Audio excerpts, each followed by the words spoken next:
Ising no. Doriafa. Arus Gabgiri, nih, bitanganna. Nih, Dora, nih be, bitangan Mita, kintu khaynya di jatuakhai. Faigasino.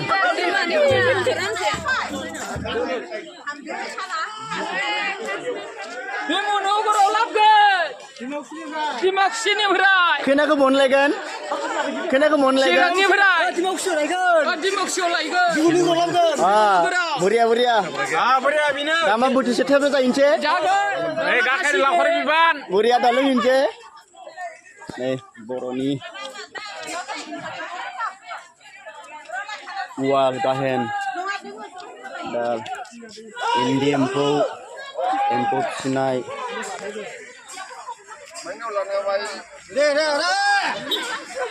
Nih, bumi aja nak kerja bandar.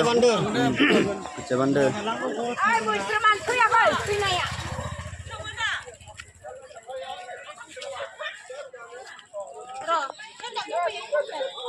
Dimaksud barang ni rilis apa erna?